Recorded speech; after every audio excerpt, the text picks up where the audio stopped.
Hey, my name is April, and I'm the Peaceful Wife. Today I want to talk to the single ladies, the ones who are thinking about engagement or who are engaged, and I'd like to challenge a couple of our ideas, our cultural ideas about what engagement and weddings have to involve. First of all, the ring.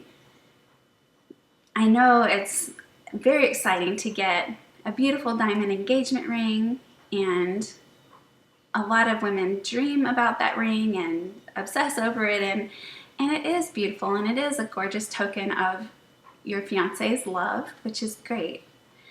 But if we are so focused on, I have to have a ring of a certain size or a certain cost, and I don't care if he has to go into a lot of debt to get it, that's a problem.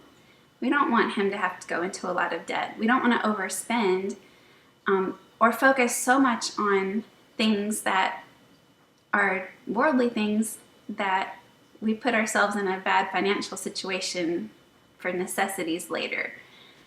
So, and other people today decide not to do diamonds because of, I guess, some of the abusive practices that are going on with the harvesting of the diamonds. So there are other things you can do. You can do cubic zirconia or something similar, a man-made stone. You can choose a different stone. It doesn't have to be a diamond. You don't actually have to have an engagement ring, although if you want one, that's fine. There's no problem with that. It's okay to want an engagement ring. It's okay to want a diamond ring. The key is that we don't put that above our husband, our future husband, or we don't put that above our relationship, or we don't put that desire above our walk with Christ.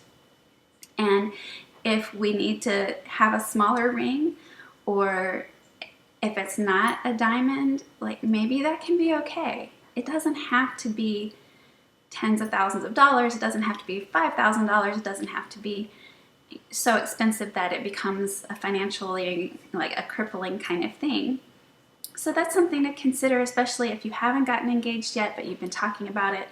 Just pray about it and see, would God want you to talk with your boyfriend about, yes, we could have a wonderful engagement ring, but it doesn't need to put us into debt. And the engagement ring is not the most important thing. The relationship is more important, and our relationship with God is much more important. And about weddings. Weddings, the average cost is in the upper $20,000, maybe lower $30,000 range now. That's a lot of money. And a lot of people going into marriage also have college debt, student loans. One of the greatest stresses in marriage is financial difficulties. So I don't want to see you going into marriage with debt that's going to be extremely stressful. Debt is slavery, and anything you can do to avoid debt is a really good idea. So you can have a beautiful wedding that's very meaningful and very Christ-centered without spending tens of thousands of dollars. One thing my dad did when we got married was he gave us $5,000. This was 1994. And he told us, if you spend more than that, you'll have to pay the extra. And if it costs less than that, you get to keep the extra. And we had 350 people at our wedding, and we were able to do the whole wedding for $4,200 because we had lots of friends and family that did things for us for free, that helped with all kinds of things. And you can do that too. And looking back, we could have spent even less. So it's fun to look in the bridal magazines and Pinterest and everything and see all the beautiful things that you can do, but do you really need to spend $10,000 or $20,000 on flowers? And do you really need to spend $20,000 on a place to have the reception? No, you really don't. You can have a beautiful wedding without spending so much money. I have a post about that actually on peacefulsinglegirl.com, and I'll put the link at the bottom of this video. But what I would love to see us do as Christian women is focus on especially preparing for a godly marriage, focus on our character, how we act, how we are treating people during the wedding planning process, how we treat our fiance and his family and our parents, being gracious and kind and selfless and peaceful. You can be a peaceful bride-to-be in Christ instead of demanding our way or getting real upset if we can't have exactly what we wanted about something. Like, we can be flexible. The wedding is beautiful, but it's only a couple hours of our life. And it doesn't have to be a certain way. You can still have a gorgeous wedding, even if everything isn't exactly the way you pictured it would always be. And I think you will appreciate it later, afterwards, more if you aren't in a bunch of debt because of an expensive wedding. So you can be very cooperative about staying in a budget. You may even be able to go way under budget. You can question traditions. You don't have to have flowers. You don't have to have bridesmaids. You don't have to have 1,000 pictures taken. You don't have to have a professional photographer or a professional videographer.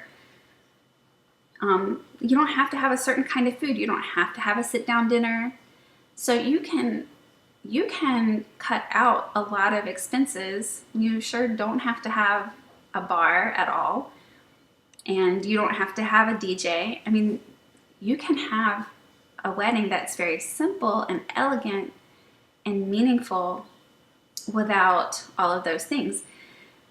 As far as flowers, you may decide to just have some simple wildflowers, or to have an evening wedding and to have your bridesmaids carry a candle or with some ribbon or something, and maybe it could even be an electric candle because you don't want anything to get burned or anything.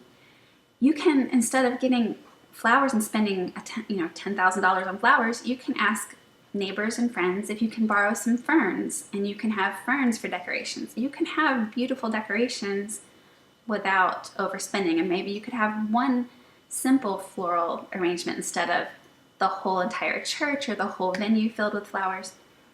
As far as food, you don't have to have a banquet. You don't have to have a sit-down dinner. You could schedule your wedding between meal times.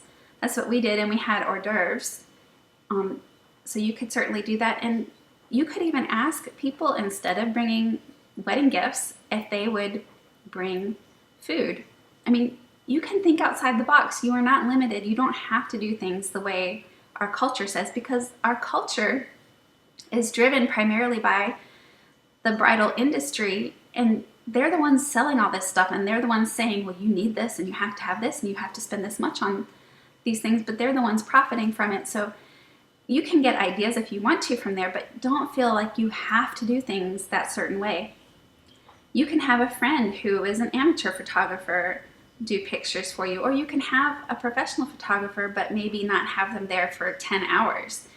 And maybe you don't have to have as many pictures, because you can't use 2,000 pictures. You really just need a couple dozen that are very special.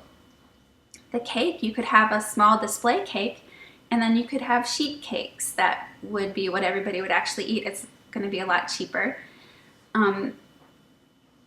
There are a lot of things you can do. You can search frugal wedding ideas. You can search, Pinterest has frugal wedding ideas, money saving ideas. And then as far as your bridesmaids dresses, one thing we did is I had my bridesmaids order dresses from Chadwick's catalog, so they were $80 instead of $200 whatever dollars, and they were dresses that could be worn again. Or you can just say, everybody please wear this color, or each person wear a specific different color, or you can decide what you want to do, but you don't have to spend tons of money for it to be beautiful. I hope you'll check out that article. And also, there are modest wedding dresses. You can Google modest wedding dresses that are not that expensive. And so you can consider that as well, that you want to be modest on your wedding day in front of all of your guests. And you can make your own veil. I did that. I am not a seamstress. I am not very crafty. But I was able to make my own veil at that time for $20 with some tulle and some artificial flowers and like a barrette or a headband or something. So what I would love to see is for us to focus on preparing for the godly marriage most of all. and preparing not to be in a bunch of debt. And we can have a great attitude. We don't have to be, the stereotypical bridezilla. Now, we don't have to be like that. Please don't be like that. We don't have to be like that. We can be calm and joyful and peaceful and cheerful. We can be selfless, and we can be understanding when things go wrong, and things will go wrong sometimes, and that needs to be okay. You'll have more of a story to tell. So don't expect perfection. Don't pressure yourself so much, and enjoy your day, but make the focus be about Jesus, his design for marriage, and about your relationship and the new marriage that you're starting, more than just a couple of hours. So thanks so much for watching. You're welcome to subscribe, and you can find me at peacefulsinglegirl.com and peacefulwife.com.